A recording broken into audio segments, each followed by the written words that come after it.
Entonces, inicialmente quiero agradecer mucho la posibilidad de estar con ustedes en más una edición de este congreso en nuestra red de gobernanza universitaria, que cada año que crece se ve fortalecida cada vez más.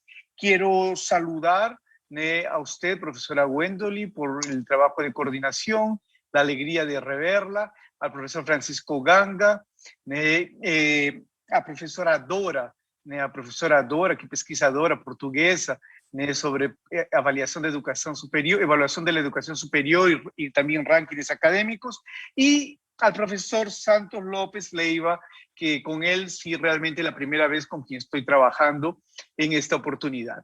Tenemos ahora 14 minutos y dentro de esos 14 minutos yo quería trabajar algunas cuestiones muy rápidas. Primera de ellas es la cuestión de, es la relación, desde que la profesora Ellen Halserkorn lanzó su libro, su texto sobre la batalla por la excelencia de las universidades de clase mundial, esa corrida que hay en el mundo globalizado dentro de una economía del conocimiento por los rankings, por garantizar el sello de universidad de clase mundial, nos vemos de que existe todo un cambio de paradigma en la producción científica en el mundo que se han acentuado en las últimas décadas a partir del proceso de la globalización.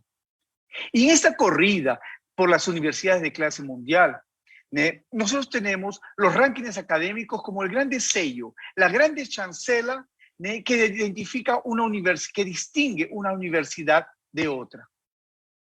Nosotros vemos que en el mundo globalizado hay una corrida por conseguir estar entre las 100 y 200 mejores universidades del mundo. Y con esto nosotros vamos atrás de una universidad, que la pregunta es, ¿hasta qué punto es posible construir una universidad de clase mundial?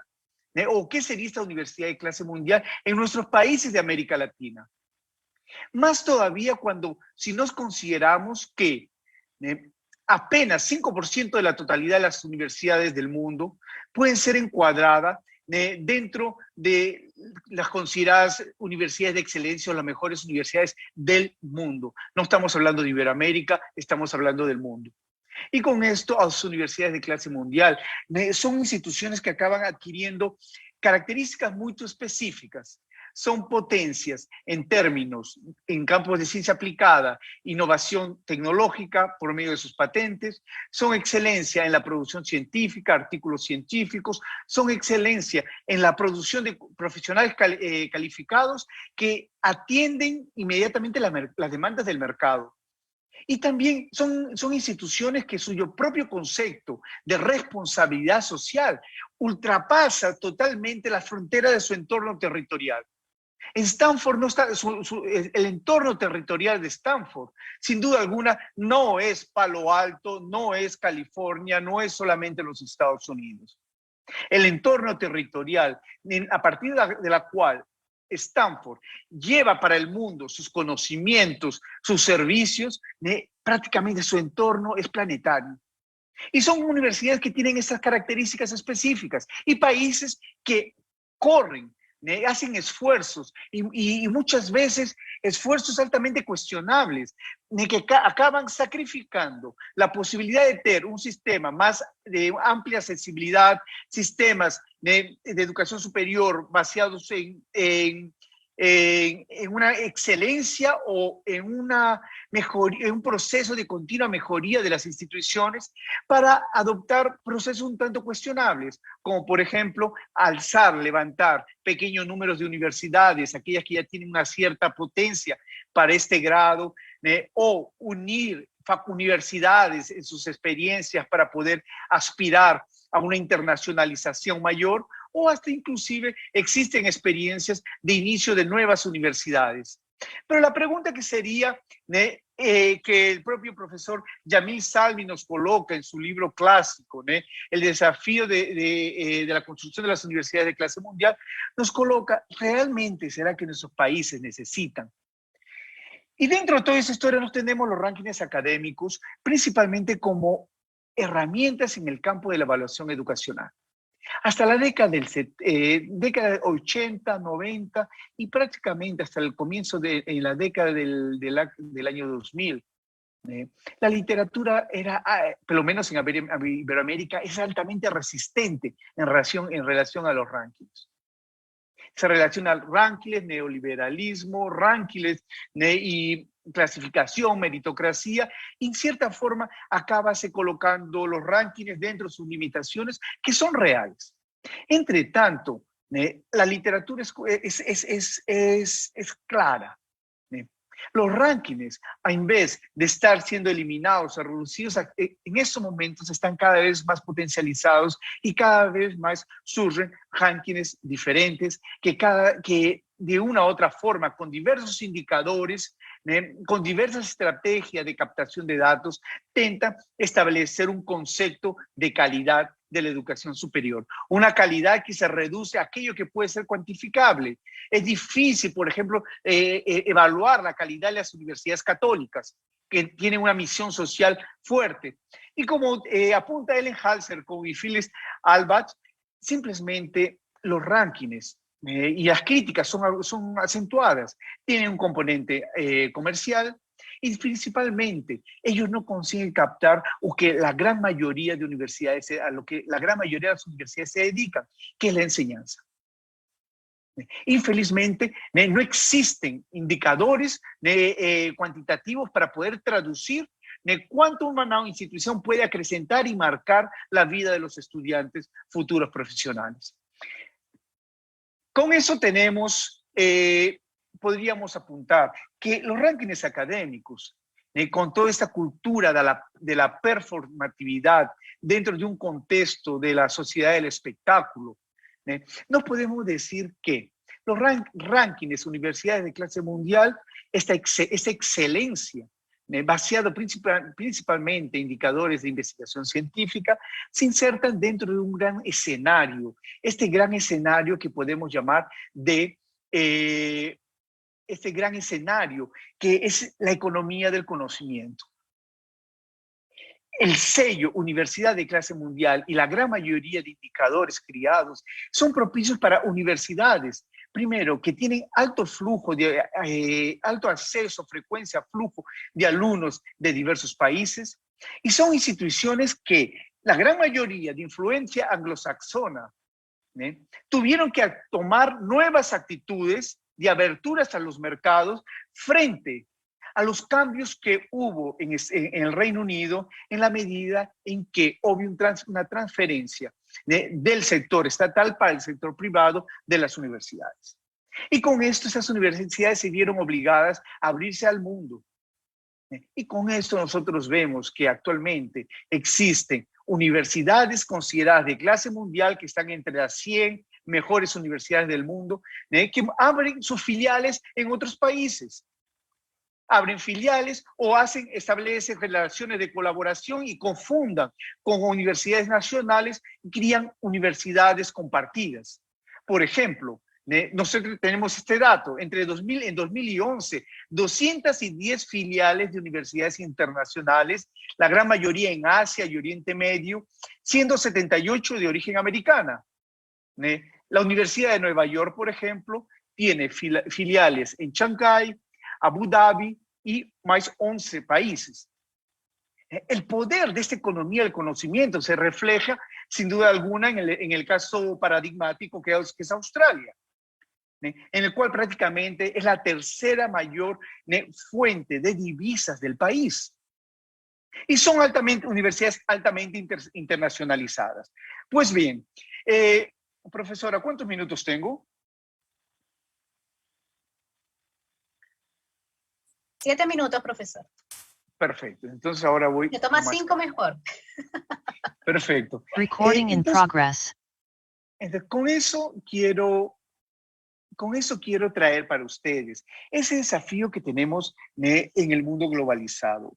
Con la profesora Dora Fonseca, que está aquí presente, hacemos parte de un foro que agrega, agrupa investigadores, instituciones de enseñanza superior de la lengua española, lengua portuguesa. Países de África, Portugal, Brasil, Cabo Verde y Macao, que está en Asia, todos países que de una u otra forma fueron colonias de Portugal. Y nosotros vemos que esa aspiración de la universidad de clase mundial prácticamente es un lenguaje para muchos países africanos. Es una realidad completamente diferente. Estamos hablando de un grado de universidades de excelencia que muchos países mínimamente aspiran. En el caso de Brasil específicamente, Brasil entró, la gestión de los rankings internacionales llamó la atención al Brasil en 2012, cuando Brasil entró entre las 150 mejores universidades del mundo. Y la pregunta es, ¿quién es esa universidad de América Latina, la única que está entre las 150 mejores universidades del mundo? A partir de eso, nosotros vemos que la cultura de performatividad invadió el Brasil y los rankings, tomando como referencia el ranking Shanghai, que es el más elitista de todos, que se basea principalmente en ciencia pura, nosotros vemos que nosotros tenemos en el Brasil 3 universidades.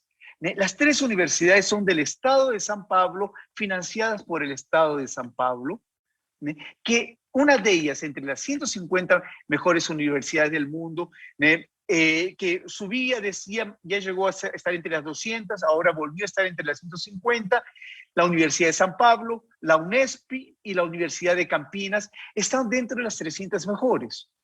Tenemos otro bloque, tenemos un bloque grande, al todo son 23 universidades brasileñas. El restante de universidades federales, en el bloque de 400 a 500 tenemos universidades federales. Y aquí se verifica que nosotros no tenemos ninguna universidad privada dentro de este ranking específico.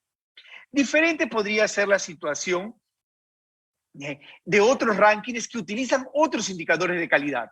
Por ejemplo, en el ranking D, que utiliza como indicador de calidad percepción de pares, no de mercado, comienzan a aparecer las universidades católicas, que en nuestro país tienen la tradición de excelencia académica, las pontificias universidades católicas. La Pontificia Católica de Río de Janeiro, entre las 600 y 800 mejores universidades del mundo. Eso nos trae el dado de que es una universidad que en términos de percepción de colegas de otros países consideran como una universidad importante. Y en el ranking D también tenemos la Universidad Católica de Río Grande del Sur, pero repara, Universidad de San Pablo, Universidad de Campinas siempre se mantienen, en este caso 251 y 400, entre las mejores universidades del Brasil, y son prácticamente las pocas universidades de América Latina que se consiguen entrar entre los 200 y 300 mejores universidades del mundo. Entre las 100 que yo sepa, en el ranking Shanghai no tenemos ninguna. Y tenemos con eso también la universidad en el ranking QS, nosotros tenemos que también mensura no solamente percepción de académicos, de pares, pero también percepción de mercado, empleadores. Y ahí nosotros verificamos que la Universidad de San Pablo, Universidad de Campinas se mantienen, la UNESPI se mantiene entre las 5 mejores, Río de Janeiro mantiene su lugar de destaque en los diversos rankings. Ahora, en ese ranking surgen las universidades católicas, Universidad de Río de Janeiro, San Pablo y Río Grande del Sur. Pues bien, con eso nosotros podemos decir que en el Brasil nosotros tenemos básicamente 18 universidades públicas con pesquisa con una elevada intensidad en investigación, de las cuales las 3 universidades del Estado de San Pablo son las que lideran este grupo, y seguidas por las universidades federales. Y en el grupo 4 tenemos universidades privadas con investigación, pero no son intensivas en investigación. Y tenemos 4 universidades que son las católicas. Pues bien, yo termino mi intervención colocando aquí algunos desafíos. Primero, es importante batallar, crear políticas de estímulo para construcción de universidades de clase mundial. A mi modo de ver, y yo creo que yo comparto mucho con las ideas de Helen Halserkott, que ella defiende la creación de un sistema de excelencia de educación superior de amplio acceso a las mayorías. Sin embargo, tenemos que considerar también la cuestión de la geopolítica geopolítica del mundo, porque estamos hablando de una economía del conocimiento. No es por nada que las universidades de Stanford, Columbia y tantas otras están en nuestros países. O empresas prefieren hacer capacitaciones a sus empleados, llevarlos una semana para Estados Unidos o una semana para Reino Unido, con la garantía de que está haciéndose una preparación de sus trabajadores en universidades extranjeras. ¿Por qué no hacerlas en las brasileñas? ¿Por qué no hacerlas en las propias? ¿Por qué preferir las extranjeras? ¿Y por qué es importante nuestras universidades entrar en esa geopolítica del conocimiento? Quieras o no, el conocimiento cuesta y el conocimiento genera divisas. Reino Unido, Estados Unidos necesitan de divisas. Sus universidades, las universidades de clase mundial, son universidades que tienen grande cantidad de alumnos extranjeros que generan divisas. No es el caso de las universidades brasileñas. Y dados que tenemos 1% de las universidades federales brasileñas, las universidades brasileñas en lo máximo 1% de alumnos extranjeros, o sea, nada. Porque también el modelo de financiamiento de nuestras universidades todavía son altamente financiadas por el Estado.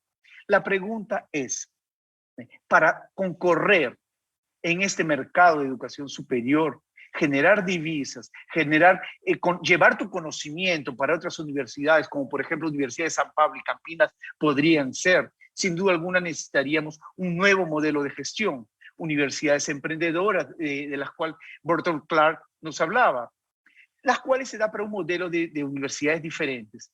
Lo que nosotros vemos es que en el escenario internacional, las universidades concorren entre sí, concorren por generar más investigación, por traer los mejores, más principalmente por la sustentabilidad de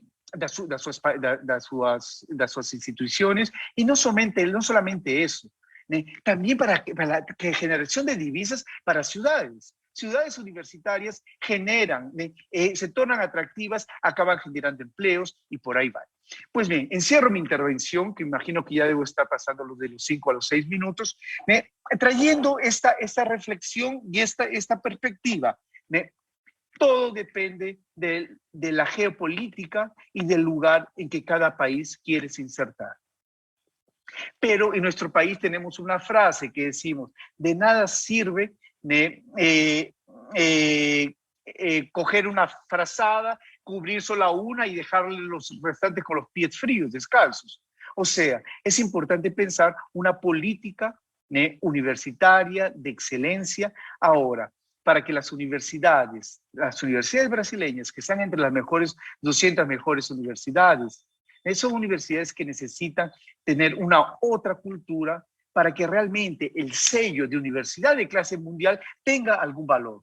Mientras eso simplemente va a ser un capital simbólico de que somos los mejores de Iberoamérica. Muchísimas gracias a todos.